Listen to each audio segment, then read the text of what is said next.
Hello students, आज हम start करने वाले हैं आपका क्लास 8th का chapter 1 which is crop production and management.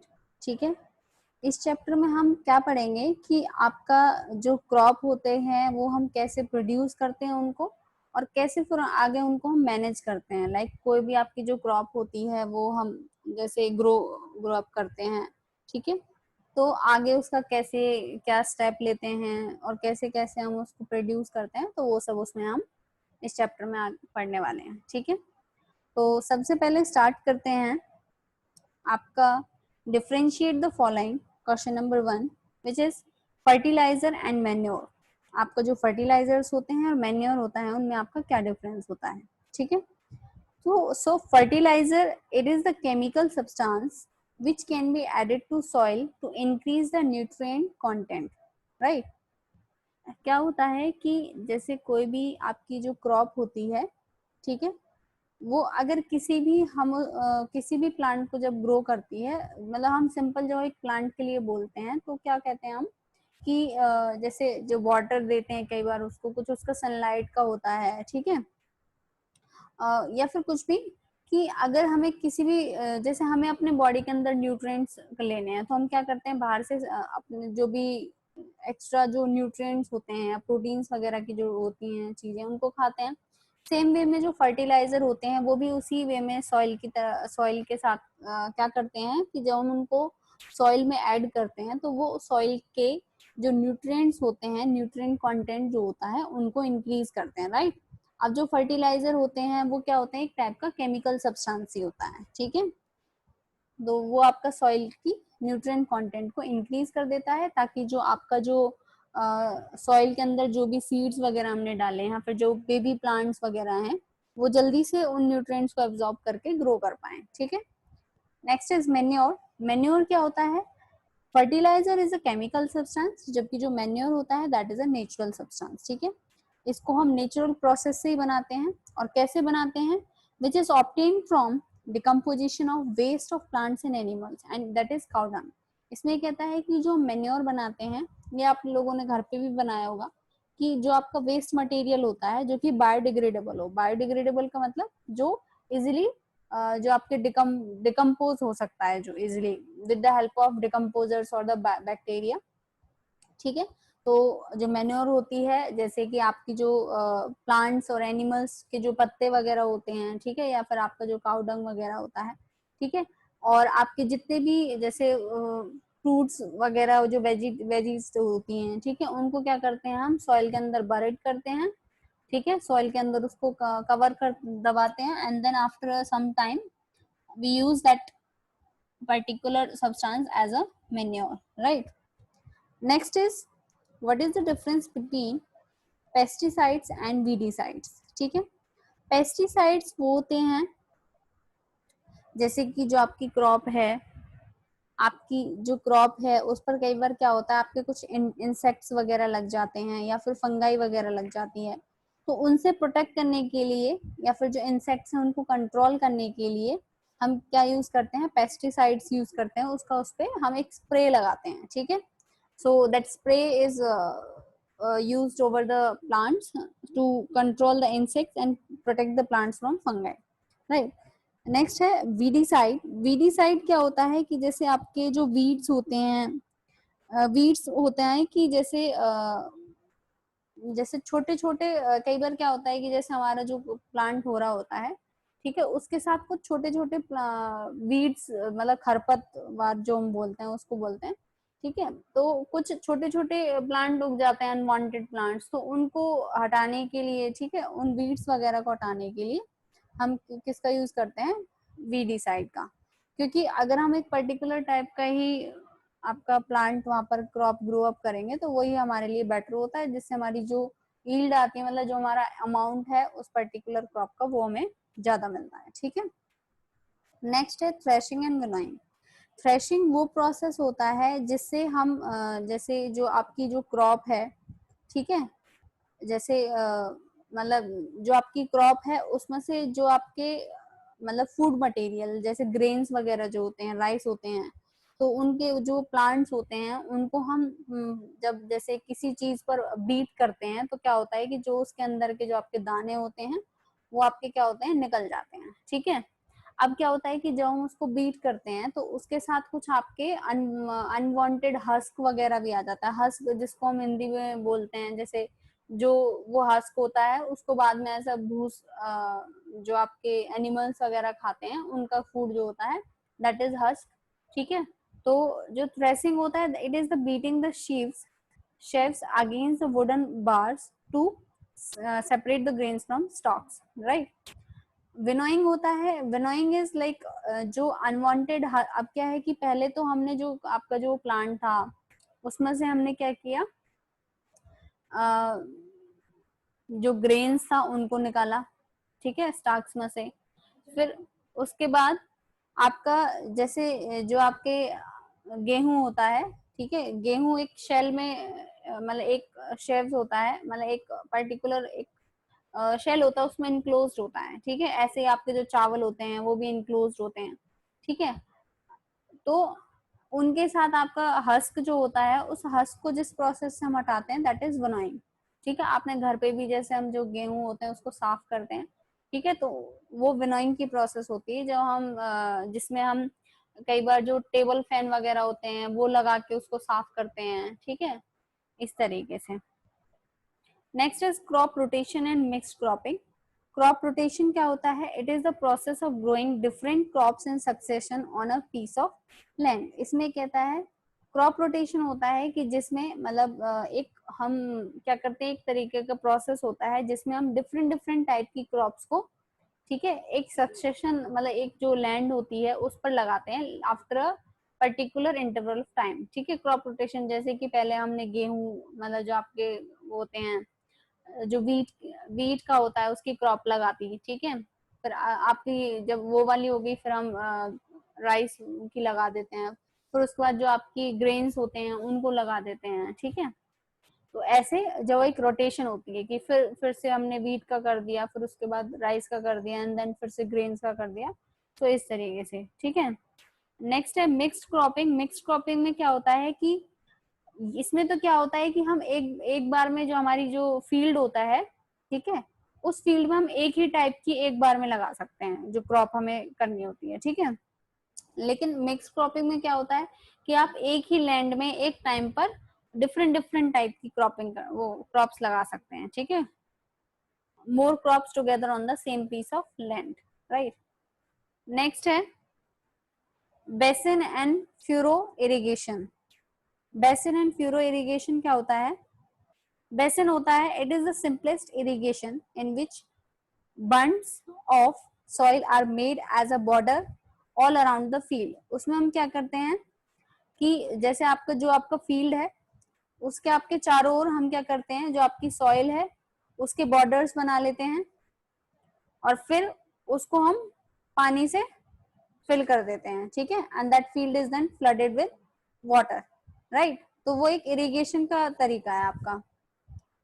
And furrow क्या होता है कि जिसमें हम क्या होता है कि जो आपका it is the mode in which channels are made on the ground and are flooded with water. इसमें हम क्या करते हैं कि जैसे जो आपका फील्ड है उसमें हम चैनल्स बना लेते हैं कि जैसे मान लो आपने एक जो भी फील्ड लिया उसके बीच में आप जो आपका सॉइल है उससे एक लाइन सी क्रिएट कर लेते हैं। ठीक है, चैनल्स बना लेते हैं और वो कॉलम्स जो बनते हैं वो चैनल्स, फिर उन चैनल्स के अंदर आप क्या करते हैं, वाटर फिल करते हैं। ठीक है, so that is the basic difference between basin and furrow irrigation, right. Next is your another question types where we have to discuss the answers of some question. So question number 1 is weeds should be removed from crops from time to time. तो इसका हमें answer बताना है कि हमें जो आपके जो वीड्स होते हैं जिनको हम खरपतवार बोलते हैं वो हमें जो हमारी क्रॉप्स मतलब जो फसल होती हैं उन पर उनमें से मतलब समय समय पर हमें वो क्यों हटाने चाहिए उनमें से, ठीक है, आपकी फसलों में से। सो उसका आंसर है because weeds prevent sunlight and absorb nutrients from the soil and reduce the quality of agriculture product, right. इसमें कहता है कि जो आपके जो वीड्स होते हैं वो क्या होता है कि जो आपकी जो मेन क्रॉप है उसको मतलब उससे सनलाइट को प्रिवेंट करते हैं, और जो भी आपकी क्रॉप के लिए पर्टिकुलर जो न्यूट्रिएंट्स होते हैं सॉइल के अंदर उनको एब्जॉर्ब कर लेते हैं, तो आपकी जो क्रॉप होती है उसको न्यूट्रिएंट नहीं मिल पाते हैं प्रॉपर अमाउंट में, जिसकी वजह से क्या होता है कि जो आपका एग्रीकल्चर प्रोडक्ट है, मतलब जो जिसकी आप क्रॉप कर रहे हैं जैसे वीट या फिर आपके जो ग्रेन्स वगैरह की जो क्रॉप्स हैं, ठीक है, तो उनका क्या होता है कि क्वालिटी डिक्रीज हो जाती है। बिकॉज क्वालिटी का मतलब क्या है कि जैसे अगर मान लो आप प्रॉपर तरीके से अगर पूरा फील्डिंग का काम करें फार्मिंग का, ठीक है, तो उसमें आपका जो क्रॉप है वो अच्छे अमाउंट में होनी चाहिए, गुड क्वालिटी की होनी चाहिए, ठीक है, तो वो सब उसमें नहीं हो पाता है। इसीलिए जो हमारे जो वीड्स हैं हमें वो क्रॉप से रिमूव करते रहने चाहिए टाइम टू टाइम, ठीक है। Next is question is why over watering the crops is harmful. Over watering क्या होता है कि हम जब पानी को ज्यादा अमाउंट में फील्ड में फिलअप कर देते हैं, ठीक है, तो पानी ज्यादा एक्सेस में हम यूज नहीं कर सकते हैं, वो क्यों हमारे लिए डेंजर हार्मफुल होता है, ठीक है। So answer is over watering cuts of the supply of oxygen. मतलब जो आपका ओवर वाटरिंग होता है कि जब हम वाटर को एक्सेस में इरिगेट मतलब देते हैं फील्ड्स के अंदर, तो वो क्या करता है कि वो जो आपकी ऑक्सीजन की सप्लाई है उसको कट ऑफ कर देता है। That roots depends due to which plants do not get oxygen to survive. इसमें कहता है कि जो आपके प्लांट्स की जो रूट्स होती हैं, ठीक है, उनको जो ऑक्सीजन मिलता है वो आपका वो ऑक्सीजन नहीं मिल पाता। अगर हम पानी ज्यादा भर देंगे तो आपके जो प्लांट्स हैं उनकी जो जड़ें हैं वहां तक आपकी ऑक्सीजन नहीं पहुंच पाती है, ठीक है। इस वजह से overwatering cuts off supply of oxygen that roots depends, जिन पर जो आपकी रूट्स होती हैं उन पर डिपेंड करती है, ड्यू टू विच, जिसकी वजह से जो प्लांट्स होते हैं they do not get oxygen to survive. Plants जो होते हैं उनको ऑक्सीजन नहीं मिल पाती है सर्वाइव होने के लिए। सर्वाइव का मतलब होता है कि ताकि वो अलाइव रह सके, ठीक है, जिंदा रह सके। Question number third is why some seeds are lighter and float when soaked in water. इसमें कहता है कि कुछ सीड्स जो होते हैं आपके वो लाइट होते हैं, ठीक है, और जब हम वाटर फिल करते हैं फील्ड्स में, ठीक है, तो वो पानी के ऊपर फ्लो करने लगते हैं, मतलब वो तैर जाते हैं उसके तैरने लगते हैं उसके ऊपर, ठीक है। मतलब उनको पानी जैसे डालते हैं तो क्या होता है कि जो सीड्स हैं वो आपका जैसे पानी को सोख कर लिया तो वो नीचे हो जाने चाहिए और उल्टा, तो इसमें कुछ लाइट होते हैं तो वो फ्लोट करने लग जाते हैं। ऐसा क्यों? Reason is because the density of seeds, जो आपका सीड्स की जो डेंसिटी होती है वो वाटर से काफी ज्यादा लाइट होती है, एंड वी ऑल नो कि जिस भी सब्सटेंस की जो डेंसिटी है वो कम होती है तो वो सरफेस पर तैरती है। जैसे आपने देखा होगा ऑयल और वाटर का केस अगर हम लें, तो हमेशा जब भी आप ऑयल और वाटर को मिक्स करते हैं तो ऑयल वाटर के सरफेस पे होता है, ठीक है, वो इसलिए क्योंकि जो ऑयल होता है उसकी डेंसिटी कम होती है। सेम केस जो सीड्स होते हैं उनकी भी डेंसिटी कम होती है और वाटर की ज्यादा होती है, जिस वजह से जो सीड्स होते हैं वो उसके वाटर के सरफेस पे फ्लो करते हैं, ठीक है, फ्लोट करते हैं। Next question is chemical fertilizer should not be used in excess. जो आपके हम फर्टिलाइजर यूज करते हैं which is used for providing the nutrients content to the crops, ठीक है, वो हमें एक्सेस में यूज नहीं करना चाहिए। उसका रीजन क्या है? इसमें कहता है क्योंकि जो आपके because excess use of chemical fertilizer decrease the inorganic matter in the soil. इसमें कहता है कि भाई देखिए आपके जो फर्टिलाइजर होते हैं वो होता तो एक केमिकल सब्सटेंस ही है, एंड जितनी भी केमिकल सब्सटेंसेस हैं वो हमारे जो सॉइल होता है उसके लिए इतने यूजफुल नहीं होते हैं, ठीक है, मतलब जितनी चीजें ज्यादा नेचुरली होंगी वो उतना ज्यादा अच्छा होता है। लेकिन जब हम एक केमिकल सब्सटेंस को यूज कर रहे हैं तो वो हमें एक प्रॉपर अमाउंट में यूज करना पड़ता है, ठीक है। अगर आप उसको एक्सेस में यूज करेंगे तो क्या होगा कि जो प्लांट्स हैं वो फिर उसी के अमाउंट को यूज करने लग जाएंगे, और जो नेचुरल इनऑर्गेनिक मैटर जो सॉइल में प्रेजेंट है, ठीक है, उसको यूज नहीं करेंगे, और कहीं ना कहीं जो फर्टिलाइजर होते हैं वो उसको भी क्या कर देते हैं, डिक्रीज कर देते हैं, ठीक है, and that damage top soil and reduce the crop yield. जिसकी वजह से क्या होगा कि जो आपका क्रॉप है उसको प्रॉपर अमाउंट में न्यूट्रिएंट्स नहीं मिल पाएंगे, ठीक है, मतलब जो आपका एसेंशियल इनऑर्गेनिक मैटर है जो आपका प्लांट्स को मिलना चाहिए अगर हम एक्सेस में फर्टिलाइजर यूज करेंगे तो वो फर्टिलाइजर उस इनऑर्गेनिक मैटर को भी डिक्रीज कर देते हैं, ठीक है। तो वो इनऑर्गेनिक मैटर क्या होगा, प्लांट्स को मिलेगा नहीं, जिसकी वजह से क्या होगा कि उनका जो यील्ड आएगा, मतलब जो उनका अमाउंट होगा वो कम हो जाएगा और उनकी क्वालिटी भी डाउन चली जाएगी, ठीक है। Next question is fruits and vegetables are stored in cold storage why.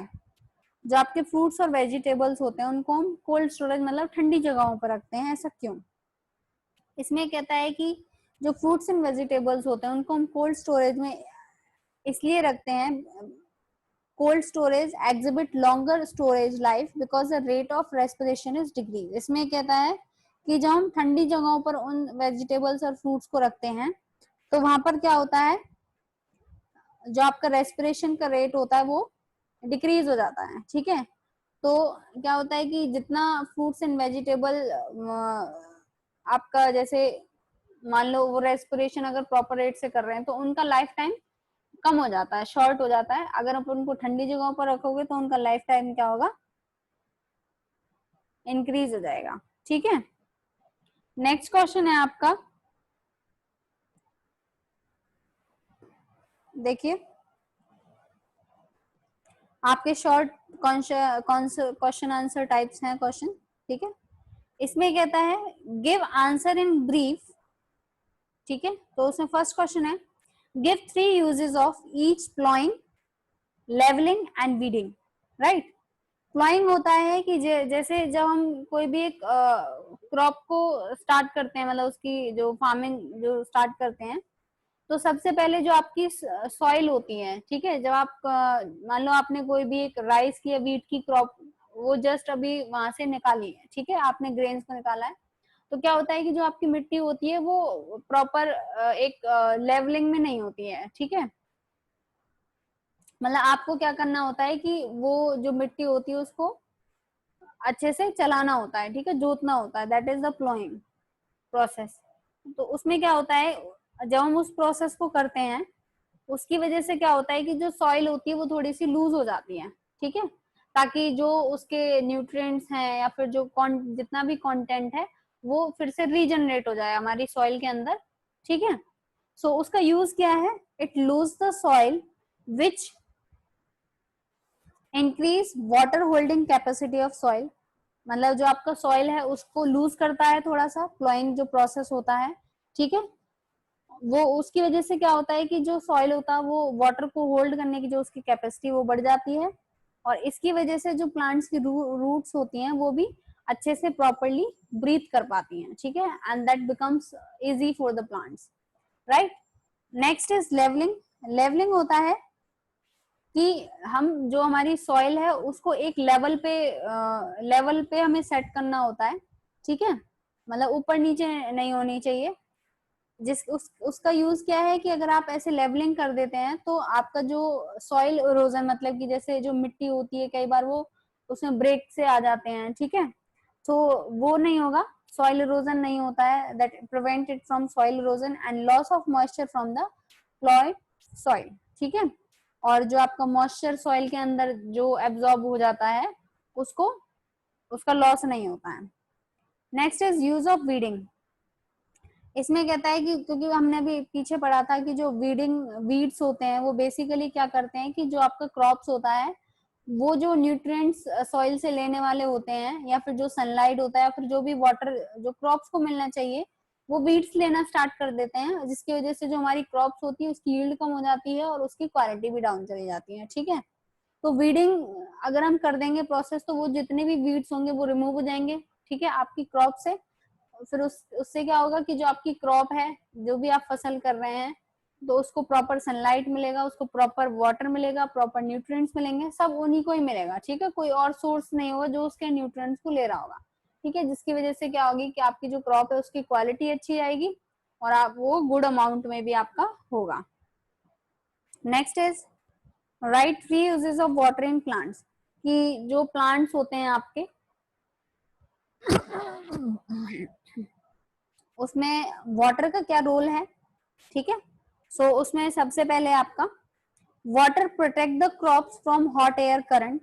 कई बार क्या होता है कि लू चलती है, हॉट एयर जो होती है आपकी ठीक है, गर्मियों में, जिसकी वजह से क्या होता है कि जो आपके प्लांट्स होते हैं वो बिल्कुल ड्राई हो जाते हैं, सूख जाते हैं।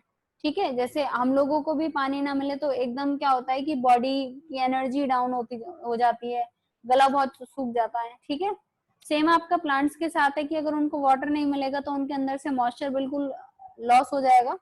ठीक है, तो अगर वाटर देते रहेंगे तो आपका हॉट एयर करंट नहीं होंगे, उनको गर्मी नहीं लगेगी। ठीक है, seeds get moisture from the soil needed for the germination. आपका जो जर्मिनेशन प्रोसेस होता है, मतलब जिसमें जो आपका जो सीड बीज होता है वो अंकुरित होता है, ठीक है, फूटता है वो बेसिकली, तो वो अगर पानी नहीं होगा तो वो फूटेगा नहीं।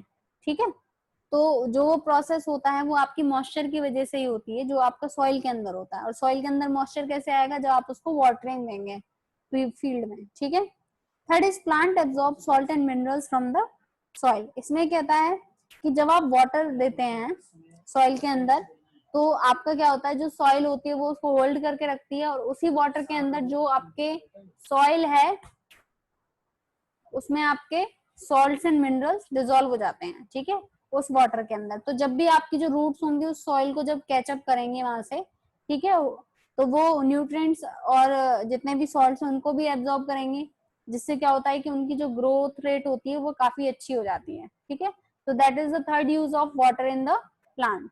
Next question is what is green manure, मतलब हरी खाद क्या होती है, क्वेश्चन ये होगा। सो ग्रीन मैन्योर क्या होता है, वो एक टाइप का आपका फर्टिलाइजर होता है। फर्टिलाइजर मैंने बताया था आपको, जो कि आपका क्या देते हैं, आपके न्यूट्रिएंट कंटेंट प्रोवाइड करता है आपकी जो क्रॉप्स होती है उनको।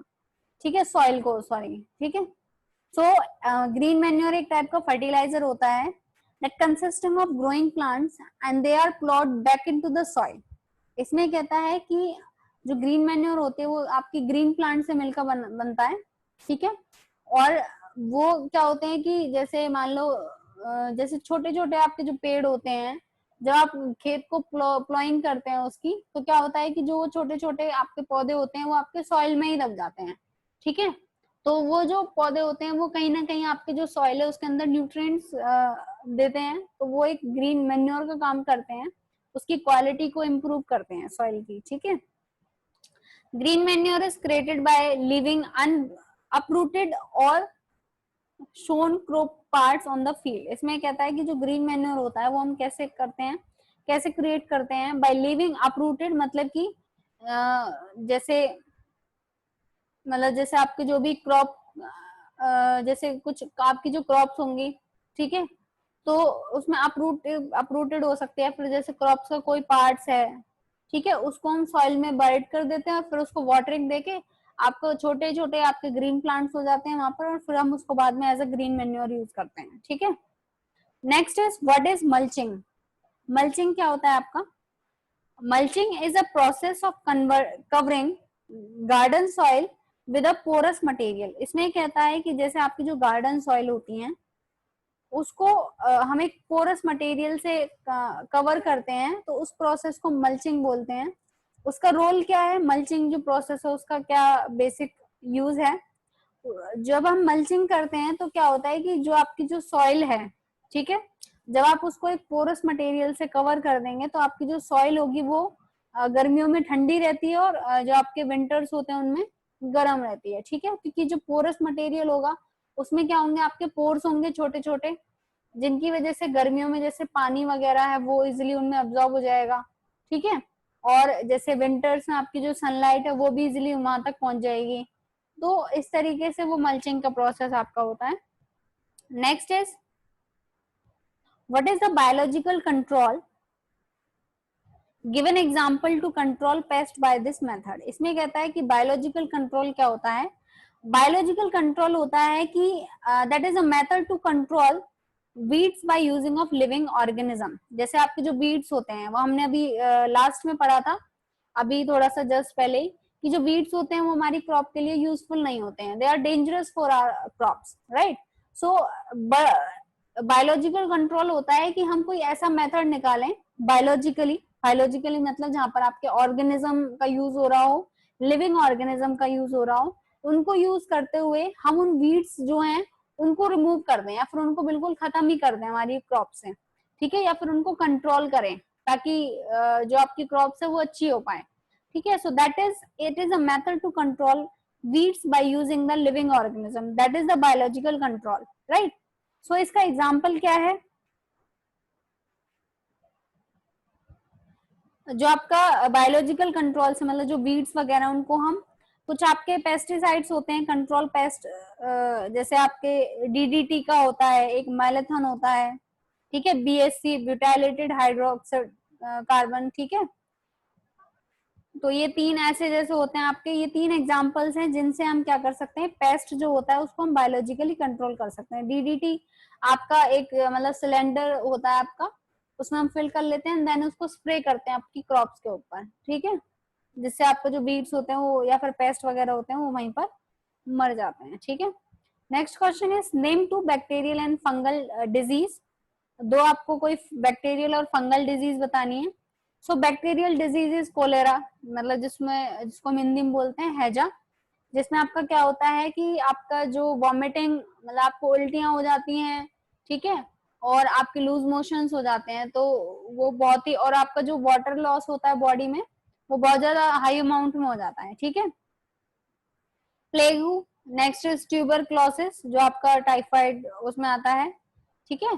Third is fungal disease, fungal disease में आपकी क्या होती है, मतलब आपकी जो बॉडी है उसमें आपकी फंगाई टाइप हो जाती है, तो they are somewhere they are related to the allergies, क्योंकि आपकी जो एलर्जी होती है वो कहीं ना कहीं फंगाई से होती है, फिर आपको कोई इन्फेक्शन हो जाता है। सो दैट इज एस्परगिलियोसिस एंड ब्लास्टोमायोसिस, ब्लास्टोमिकोसिस, ठीक है। So this is blastocomicosis and this is aspergillosis. Question number 7 is name two genetically modified crop plants. इसमें कहता है कि आपको ऐसे दो क्रॉप प्लांट्स बताने हैं जो आपके जेनेटिकली मॉडिफाइड हुए हैं, मतलब कि हमने उनकी जीन्स को थोड़ा सा वेरी करा हो, जिसकी वजह से आपके एक नए आपके जो प्लांट्स मतलब फ्रूट प्लांट बने हो, क्रॉप प्लांट, तो उसमें आपका सबसे पहले पपाया, उसको थोड़ा थोड़ा सा मॉडिफाइड करके बनाया हुआ है हमने। जेनेटिकली मॉडिफाइड मतलब कि उसमें आपका कुछ पोर्शन किसी एक प्लांट का है, कुछ पोर्शन किसी दूसरे प्लांट का है, ठीक है, फिर उनको कंबाइन करके एक थर्ड आपका सीड बनाया गया और उसकी हेल्प से हम पपाया का जो आपका क्रॉप प्लांट होता है वो लेते हैं।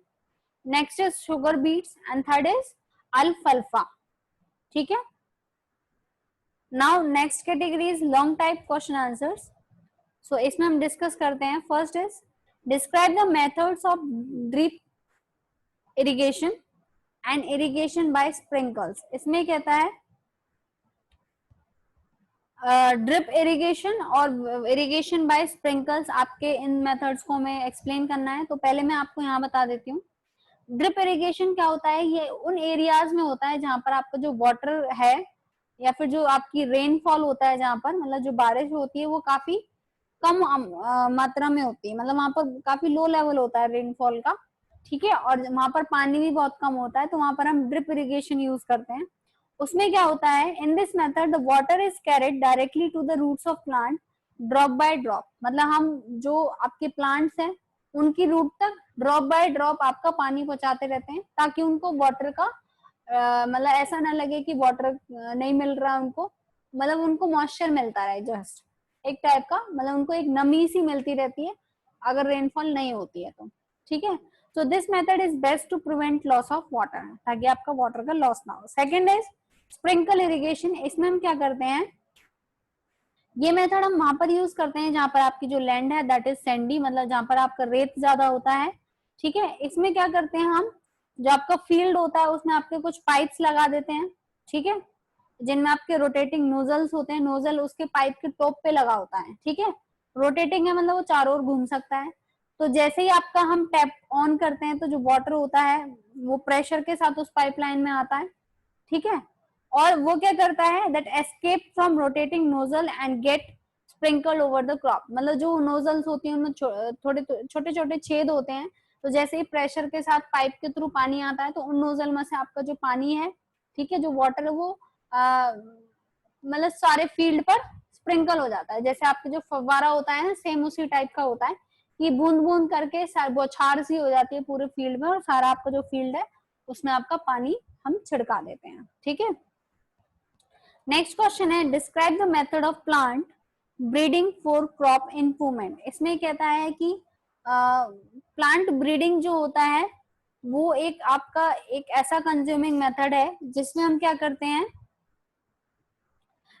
it is the old and time consuming method in which two varieties with desirable traits are selected and crossed artificially, ठीक है, to get a new seed of desirable character। like आपको एक plant बनाना है, एक प्लांट ऐसा चाहिए आपको जिसमें आपके मान लो एक आपने दो प्लांट लिए और आपको थर्ड प्लांट बनाना है, वो ऐसा होना चाहिए जिसमें उन दोनों प्लांट्स के करेक्टरिस्टिक हो, ठीक है।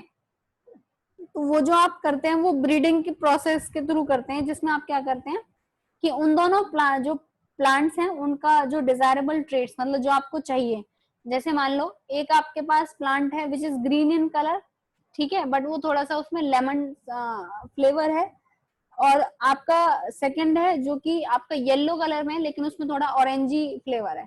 तो आपको ग्रीन कलर का प्लांट चाहिए विच जो कि ऑरेंजी फ्लेवर के साथ हो, तो आप उन दोनों का एक पार्ट लेंगे, उनको फ्यूज कराएंगे, बायोलॉजिकली फ्यूजन होता है, ठीक है, उनके दोनों के डिजायरेबल ट्रेट्स को सिलेक्ट करते हैं और उनको आर्टिफिशियली क्रॉस करते हैं, ठीक है, ताकि आपको एक न्यू सीड मिल सके जिसमें वो दोनों करेक्टरिस्टिक हो, मतलब कि वो ग्रीन भी होना चाहिए और उसमें ऑरेंजी फ्लेवर होना चाहिए।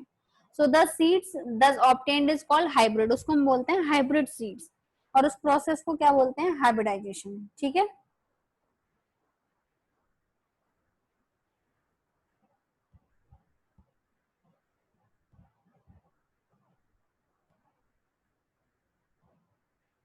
इसी के साथ